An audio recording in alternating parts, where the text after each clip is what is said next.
I flew into Toronto thinking I was early. That was my first mistake. I had planned the timing carefully, even rehearsed the moment in my head. Me stepping out of the arrival's gate, my daughter's face lighting up when she saw me, the boys running toward me with that reckless joy children have when they believe the world is still safe. It was my birthday gift to her, showing up without warning, proving I was still here, still her mother, still steady. The rental car smelled faintly of disinfectant and stale coffee as I pulled into long-term parking at Pearson. March cold seeped through the windshield, the kind that settles into your bones and refuses to leave. I remember noticing how quiet the lot was. Too quiet, then I saw it. A dull blue sedan parked near the back, windows fogged from the inside. Something moved in the rear seat. I slowed without thinking. My hands tightened on the wheel. I told myself not to jump to conclusions. I told myself I was tired from the flight. I parked 2 rows away and walked back. Each step felt heavier than the last. As I got closer, I recognized the dent near the rear bumper. My chest tightened. I pressed my palm to the glass. Inside, curled beneath a single blanket, were my grandsons. And in the driver's seat, slumped forward, was my daughter, Alina, sleeping, exhausted, defeated in a way I had never seen before. I knocked, softly at first, then harder. Alina's eyes snapped open. For a second, she didn't recognize me. Then she did, and the look that crossed her face wasn't relief. It was shame, deep, crippling. The kind that tells you someone has been surviving instead of living. "Mom," her voice cracked as she unlocked the door. Cold air rushed in. "What are you doing here?" I swallowed. I was going to ask you the same thing. The boys stirred. Noah rubbed his eyes. "Grandma?" That one word hit harder than any accusation ever could. I smiled for them. I always smiled for them. "Hey, Bobbies, how about we get some breakfast?" 30 minutes later, they were eating pancakes under fluorescent lights while Alina sat across from me, hands wrapped around a paper cup she wasn't drinking from. She looked thinner, older, like someone who'd been carrying a secret for too long. "Tell me everything," I said, not gently, carefully. She exhaled. "Marcus left." I waited. Silence makes people talk. "He didn't just leave," she continued. "He took the house, the accounts, the company funds, and the court believed him." I felt something cold settle behind my ribs. "Explain." She told me how she'd signed papers she hadn't fully understood, how Marcus said it was temporary, for taxes, for investors, how one day she came home to changed locks and a restraining order, claims that she was unstable, unfit, dangerous, claims supported by texts she swore she never sent and witnesses who had never truly known her. "They took the boys," she said quietly. "Supervised visits only, twice a week. His mother watches everything I do, writes notes." I looked at my daughter, an engineer, a mother, a woman who had built a business from nothing, and understood something with terrifying clarity. This hadn't been an accident. It was a dismantling. "Where have you been sleeping?" I asked, already knowing the answer. She looked away. "Here, mostly." I stood up. "Pack the car. You and the boys are coming with me." "Mom." "This is not a discussion," I said, my voice steady, almost calm. "This ends now." That was the moment everything changed. Not because I was angry, but because I was clear. And clarity, I would soon learn, was far more dangerous than rage. By the time we checked into the hotel, the boys were already treating it like an adventure. Children adapt faster than adults when they don't yet understand the cost of survival. They jumped onto the beds, argued over which one was closer to the window, and asked if room service meant pizza. Alina smiled for them.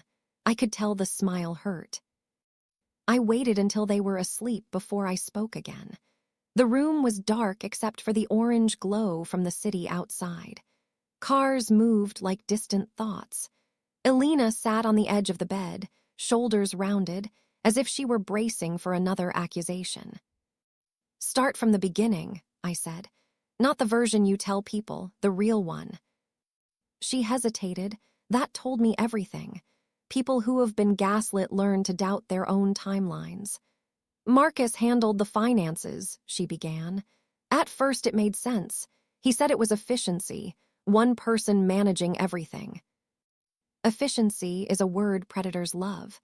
It sounds reasonable. It hides control. She told me how her name was slowly removed, from accounts, from permissions, from conversations. How meetings happened without her. How decisions were already made by the time she was informed. Each detail alone sounded small. Together, they formed a pattern. "And the court?" I asked. Her jaw tightened. "They said I needed stability, housing, a predictable income. They said Marcus could provide that."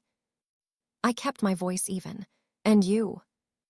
"I was sleeping in my car," she said. "So they said I was the risk." There it was, not failure, not neglect. A trap that closed neatly and legally. I stood and walked to the window. From 20 floors up, Toronto looked orderly. Lights in grids, lives contained in rectangles. Systems always look clean from a distance. "Tomorrow," I said, "we start fixing this." She shook her head immediately. "Mom, you don't understand. His family has money, lawyers. His uncle used to clerk for a judge." I turned back to her. "And I understand systems," I said. "I've spent 40 years inside them, which means I also understand where they break." The next morning, I made calls while the boys watched cartoons. I didn't ask for favors. I asked for names. Good lawyers don't advertise desperation. They're recommended quietly, usually after someone else survives. By noon, I had one. Miriam Klein, family law, financial abuse, high conflict custody. Her retainer was brutal. I paid it without comment. Miriam didn't soften her words. "If what your daughter is saying is accurate," she said, scanning the intake notes, "this isn't just a custody dispute. It's coercive control paired with financial stripping. It's common. It's rarely punished." "Rarely," I said, "doesn't mean never." She looked at me for a long moment. "No, but it means slow." Slow was fine. We weren't running anymore. That afternoon, we secured a short-term apartment. Not large, not impressive. Clean, stable, close to a school. That mattered. Judges like proximity. They like routine. They like boxes checked. Elena watched as I signed the lease. "I can't let you do all this," she said quietly. "You're not letting me," I replied. "You're surviving, I'm participating." That night, after the boys fell asleep again, Miriam called. "I need documents," she said. "Anything related to the business. Emails, transfers, messages." Elena's shoulders sagged. "He controlled most of it." "Then we'll start with what he missed," Miriam said. "They always miss something." I sat at the small kitchen table long after the call ended. I wasn't angry yet. Anger comes later. First comes inventory. What was taken? How? By whom? I wrote names on a legal pad. Marcus, his mother, the accountant, the witnesses who claimed Elena was unstable. I circled one phrase she'd mentioned earlier. Text messages she never sent. That detail stayed with me. False evidence requires confidence, and confidence leaves fingerprints. From the bedroom, I heard Elena breathing steadily for the first time since I'd found her. Not peacefully, but without panic. Outside, the city kept moving. Inside, we had stopped reacting. We were planning. And planning, I knew, was the most dangerous phase of all. The first mistake people like Marcus make is believing paperwork is boring. That no one looks closely. That volume equals camouflage. They rely on exhaustion, not intelligence. On the idea that a woman juggling children, court dates, and survival won't have the time or the stamina to trace what was taken. They're usually right.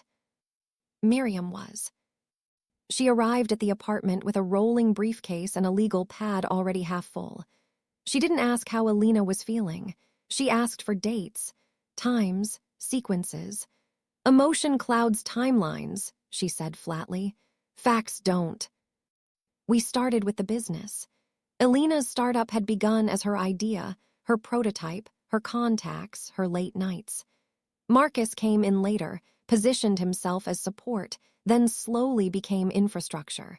Infrastructure is invisible until it collapses. He said it made sense for investors, Alina explained. One signature, one decision maker. And you believed him, Miriam replied, not accusing, just confirming. Alina nodded. Belief is not weakness, it's a resource. And like all resources, it can be exploited. We pulled bank statements from the fragments Alina still had access to. At first glance, everything looked ordinary. Payroll, software subscriptions, office rent, the kind of noise that lulls auditors into skimming. Then Miriam stopped. Here, she said, tapping the page, this transfer. It was small, $900, marked as consulting. 2 weeks later, another, then another, different labels. Same destination account. Drip transfers, Miriam said. Classic. She built a timeline on the whiteboard. Dates aligned with arguments Alina remembered but hadn't understood at the time. Nights Marcus came home late. Days he was unusually agreeable. Calm before paperwork shifts. Control isn't loud, Miriam continued. It's procedural. The custody case file came next. That was harder. Reading lies about your child hurts differently than reading lies about yourself. Alina went quiet as Miriam flipped through affidavits. Unstable, emotionally volatile, prone to outbursts. Witness statements followed. A neighbor, a former friend, Marcus's aunt. Notice anything? Miriam asked. They all sound the same, Alina said. Exactly. Real memories differ, fabricated ones align. I felt something cold settle in my chest. Can we challenge them? Yes, Miriam said, but first we verify. Verification meant work. Phone records, email headers, metadata. The text messages Marcus claimed Alina sent, threatening, erratic, were printed screenshots, not originals. That's interesting, Miriam said quietly. She handed them to a digital forensics consultant. The result came back 48 hours later. Manufactured. The timestamps didn't match carrier logs. The font spacing was off. Created on a desktop device, not a phone. Alina closed her eyes when Miriam told her. Not relief, confirmation. Gaslighting ends when proof begins. Next came the restraining order, filed 2 days after the largest fund transfer. The timing wasn't accidental. They needed you destabilized, Miriam explained. No access, no response window. And the boys? Alina asked. Leverage, Miriam replied. Always.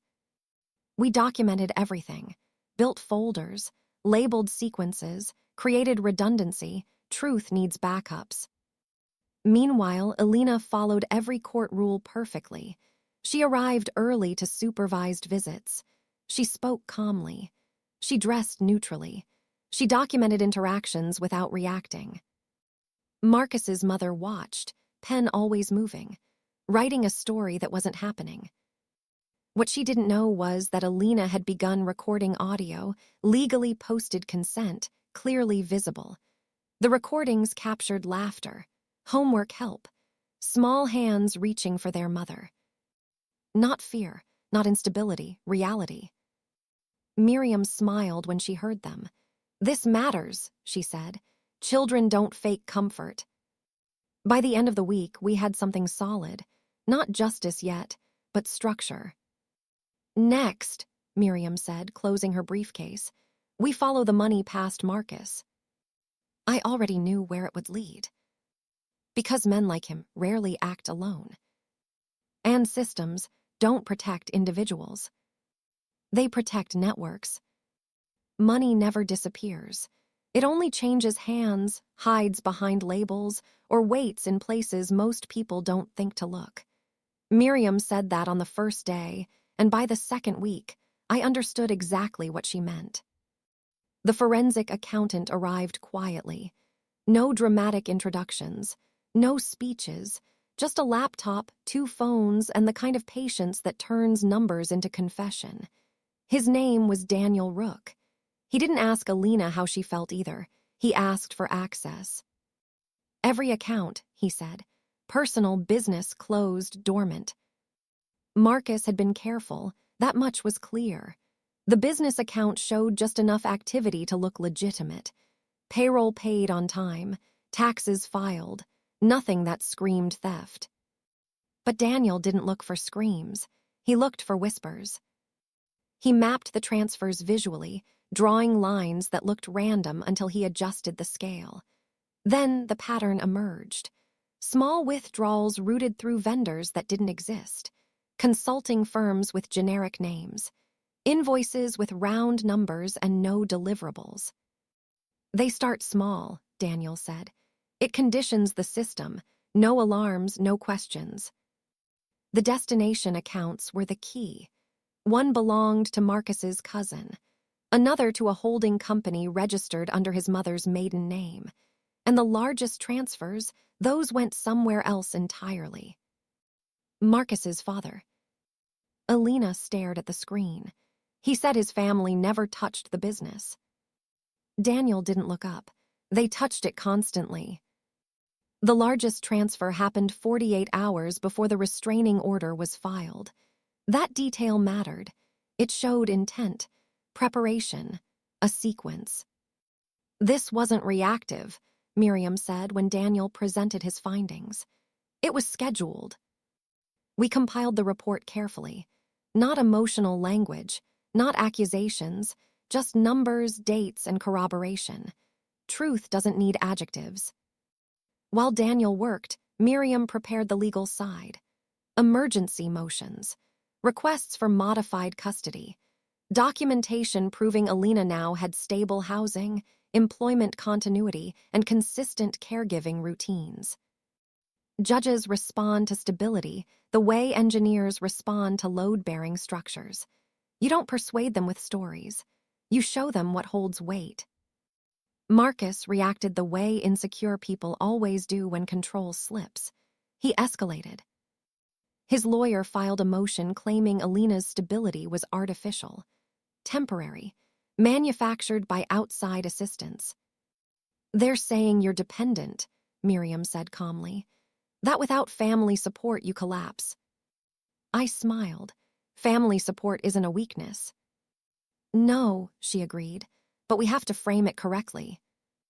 We did. Care plans, school enrollment confirmations, pediatric appointments, employment letters, everything documented, dated, and indexed. At supervised visits, Marcus's mother watched more closely now. Her pen moved faster. She leaned in, listened harder, waited for cracks. There were none. The audio recordings told the truth without effort. The boys laughed, asked questions, argued over crayons. Ordinary sounds that dismantle extraordinary lies. Daniel's final report landed on a Tuesday morning. He didn't dramatize it. "Total misappropriated funds," he said. $268,000. Alina exhaled slowly. Not relief, validation. "And the risk?" I asked. "High," Daniel said. "This crosses into criminal exposure." Miriam nodded. "Which means we don't just file in family court." That was the pivot. The report went to the fraud division. Quietly, correctly, with supporting documentation that didn't invite debate. Marcus didn't know yet. But he would. Because once money is traced, control collapses quickly. People can argue about feelings for years. They can't argue with ledgers. And somewhere in the city, a man who believed he'd planned everything perfectly was about to learn the difference between confidence and evidence. Pressure doesn't break people immediately. It narrows them, forces decisions faster than character can keep up with. That's when mistakes happen, not because someone is careless, but because they're afraid of losing control. Marcus began calling more often. Not Alina, me. The first voicemail was polite, controlled. He thanked me for helping Alina stabilize and suggested we coordinate privately to keep things civil. Civility is another favorite word of people who have already drawn blood. I didn't respond. The second message came 2 days later. His tone had shifted, still calm but tight around the edges. He mentioned the boys, their routine, how disruption could be confusing for them, a reminder disguised as concern. Still, I didn't respond. Miriam advised silence. Let him talk, she said. Every word he chooses now is data. At the same time, we moved forward procedurally. The emergency custody motion was filed with exhibits attached, housing proof, school enrollment, care schedules, audio summaries. Not arguments, evidence. Marcus's lawyer requested a continuance, then another. Delay is a strategy, Miriam said. It works when one side is desperate. We were. At supervised visits, the atmosphere shifted. Marcus's mother stopped pretending neutrality. Her notes grew longer, her sighs louder. She corrected the boys when they spoke affectionately to Alina. Inside voice, she snapped once when Noah laughed too hard. The audio recording caught everything. That night, Alina sat at the kitchen table replaying it, hands steady. She's trying to provoke me, she said. Yes, I replied, and you're not giving her anything. Control isn't about winning arguments. It's about denying fuel. The real crack came from somewhere else entirely. Marcus emailed Miriam directly. He claimed the forensic report was flawed, accused Alina of exaggeration, suggested mediation without attorneys present. Miriam forwarded it to me with one line, "This is panic." She replied on our behalf, formally and briefly, declining mediation and requesting all communication go through counsel. Within hours, Marcus violated his own lawyer's advice and sent Alina a message. I know you think you've won, it read, but this will end badly for you. Threats always surface when narratives fail. We documented it, added it to the file. Meanwhile, the fraud division acknowledged receipt of Daniel's report. No promises, no timelines, just confirmation. That was enough. Pressure intensified. Marcus's workplace received an anonymous complaint, baseless, retracted within days, but the timing wasn't subtle. Then came the custody evaluator's visit. She arrived unannounced on a Thursday afternoon. Clipboard, neutral expression. She observed quietly while Alina helped the boys with homework, prepared dinner, redirected an argument over toys. No performance, just routine. After an hour, the evaluator closed her notebook. They're comfortable, she said simply. That statement would matter. 2 days later, Marcus made his biggest mistake. He filed an affidavit accusing Alina of recording visits illegally. Miriam smiled when she read it. Good, she said. Now we educate the court. She attached the posted consent notices, the facility's policy, the audio excerpts demonstrating normalcy. And then she did something deliberate. She subpoenaed the supervision notes. Side by side, the contrast was impossible to ignore. Notes describing fear, agitation, withdrawal. Audio capturing laughter, affection, ease. False reporting isn't dramatic, it's systematic. By the end of the week, Marcus's lawyer requested a meeting. Not mediation. Discussion. Miriam declined again. Why push now? Alina asked. Because control is slipping, Miriam replied, and he knows it. The court date was set. Not months away. Weeks. That night, Alina stood at the window, watching the city the way I had weeks earlier. I used to think strength was endurance, she said quietly. And now? Now I think it's precision. She was right. Endurance keeps you alive. Precision ends wars. And Marcus, whether he understood it yet or not, was no longer dictating the terms. Courtrooms don't feel dramatic when you're inside them. They feel procedural. Fluorescent lights, neutral walls, chairs designed to discourage comfort. The weight comes from what's allowed to survive the room and what doesn't. We arrived early. That mattered. Judges notice who is prepared before they notice who is persuasive. Alina wore nothing remarkable. Gray jacket, flat shoes, hair pulled back. No jewelry except her wedding band still on her finger, not as sentiment but as fact. She wasn't performing recovery. She was presenting continuity. Marcus arrived 10 minutes late. That mattered too. His lawyer spoke first. Confident tone, familiar rhythm. He framed the case as concern, stability, protection. Words designed to sound reasonable while hiding intent. Alina listened without reaction. Reaction feeds narratives. Miriam stood when it was our turn. She didn't raise her voice. She didn't accuse. She organized. She began with housing, employment, school enrollment, pediatric records, a life reassembled deliberately, not desperately. Then she moved to the recordings. Not all of them, just enough. The room changed when the audio played. Children laughing breaks tension faster than argument ever can. The judge leaned forward slightly, not emotionally, attentively. Miriam followed with the supervision notes, placed side by side with timestamps from the audio. "Your Honor," she said, "one of these accounts is inaccurate. Only one is verifiable." Marcus's lawyer objected. Procedural, late disclosure. Miriam responded calmly, citing policy and posted consent. Objection overruled. That was the first fracture. Then came the financials. Daniel's report was introduced without flourish.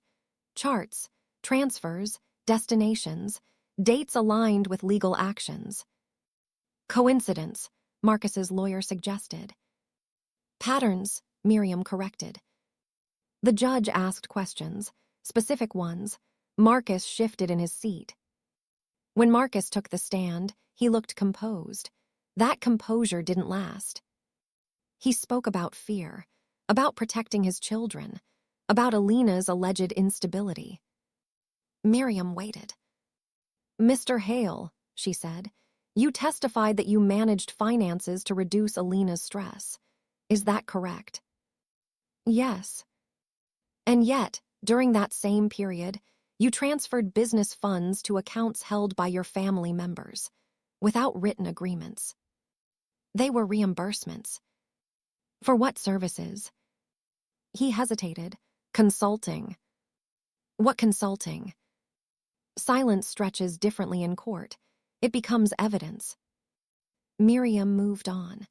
"You also testified that Alina was unpredictable, and yet you left your children in her care repeatedly prior to filing for the restraining order. That was before things escalated." "Escalated how?" He described messages Alina never sent. Miriam introduced the forensic analysis, calmly, methodically. "These messages were fabricated," she said, "created on a desktop device." Marcus's lawyer objected again. The judge asked Marcus directly, "Can you explain this discrepancy?" Marcus couldn't. The room shifted again. By the time Alina took the stand, the narrative had already collapsed. She answered questions clearly, briefly, without embellishment. "I followed every court order," she said, "even when it hurt." That sentence landed harder than anything else that day. The judge recessed for deliberation. Minutes stretched. When she returned, her tone was measured. "The court finds insufficient evidence to justify continued supervised visitation," she said. "Effective immediately, supervision is terminated." Alina exhaled for the first time in weeks. But the judge wasn't finished. Additionally, she continued, the financial discrepancies presented warrant further review. This court refers the matter for investigation. Marcus's face drained of color. The gavel struck once. Not loudly. Decisively. We didn't celebrate in the hallway. We didn't speak at all. Elena knelt and hugged the boys when they were brought in, holding them the way you hold something returned, not won. Outside, the city moved on as if nothing had happened. But inside that room, a story had ended. And once a story dies in court, it doesn't get resurrected. What replaces it is fact. And facts, unlike narratives, don't bend. Victory in court is rarely loud. It doesn't arrive with applause or finality. It arrives as a shift in gravity, subtle at first, then impossible to ignore. After the ruling, nothing in Marcus's world collapsed immediately. It simply stopped obeying him. The first sign was silence. No more messages. No calls routed through lawyers. No carefully worded emails about cooperation. Control, when it fails publicly, retreats privately. Elena noticed it before I did. "He's quiet," she said one morning as we packed lunches. Not relieved, alert. Quiet in people like Marcus isn't peace. It's recalculation. The boys felt the difference too. Transitions became easier. Fewer tense goodbyes. Fewer rehearsed lines about who was watching. Children sense freedom long before adults trust it. Then the letters started arriving. Not to Elena, to Marcus. One from his bank, another from the firm that handled the business accounts. Requests for clarification, requests for documentation, requests that no longer assumed good faith. Daniel called Miriam late one evening. "Someone asking questions," he said. "Official ones." The fraud division hadn't announced anything. They rarely do. Investigations move quietly until they don't. Marcus tried to regain footing the only way he knew how, by rewriting the past. He filed a motion accusing Elena of alienation, claimed the boys were being coached, that they were suddenly distant. Miriam responded with timestamps, schedules, audio excerpts, teacher notes describing improved focus and behavior. Facts dismantled the claim before it could breathe. Next, Marcus shifted externally. His employer placed him on administrative leave. Temporary, they said. Standard procedure. Standard, Miriam translated, means liability assessment.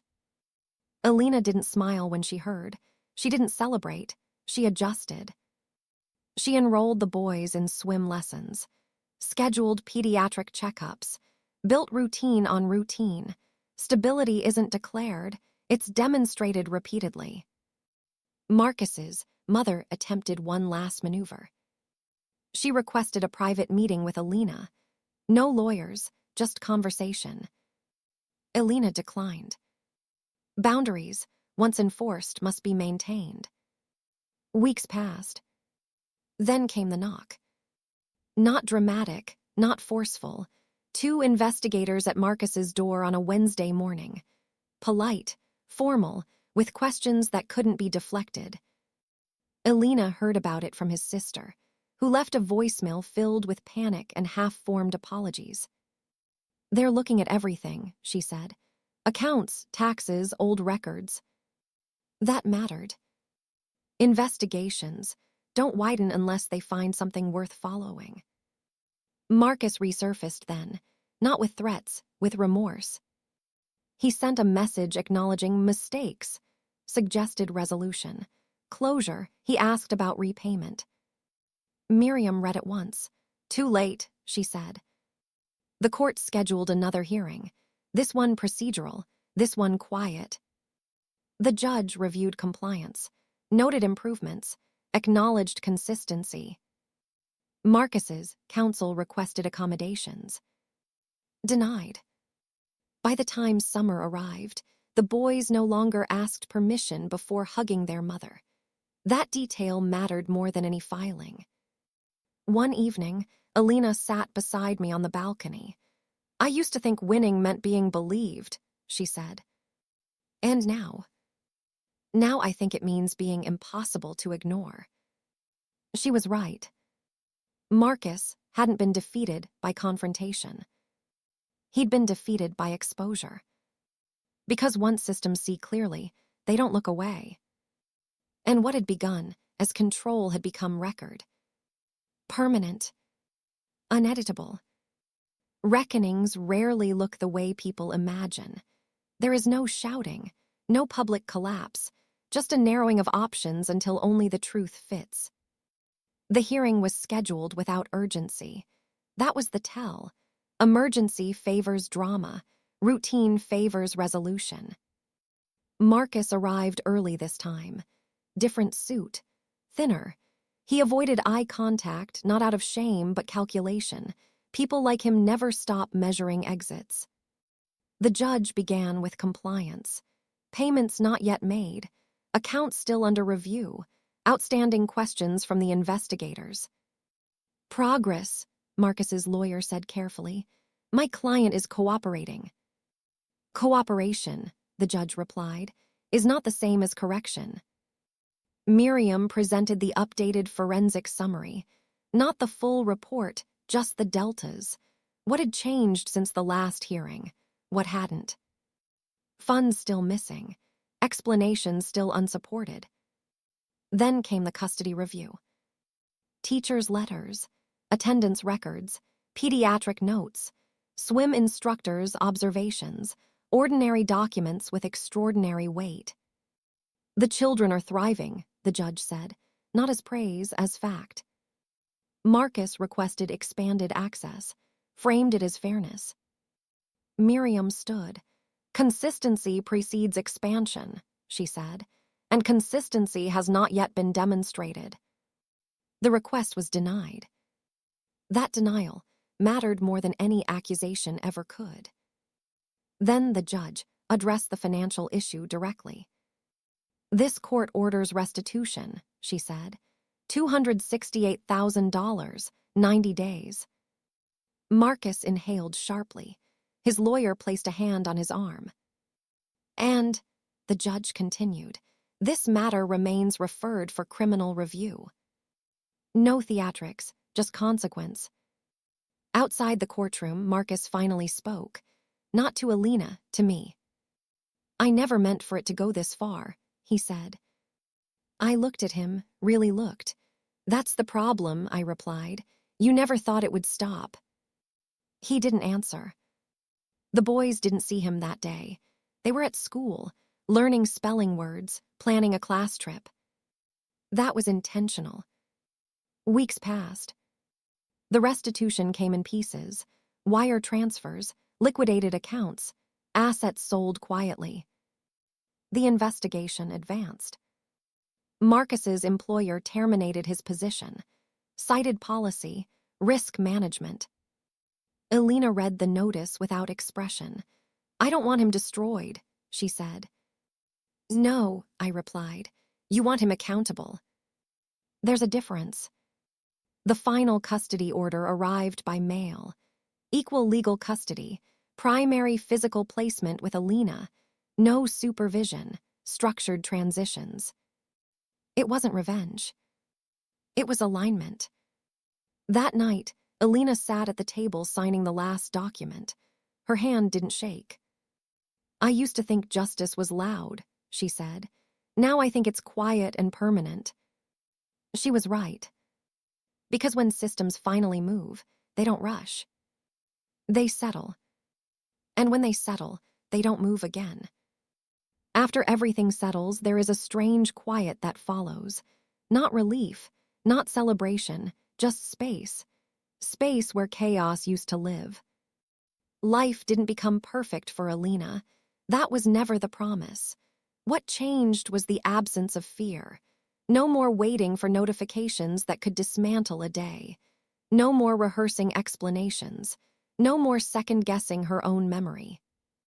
The boys adjusted first. Children always do.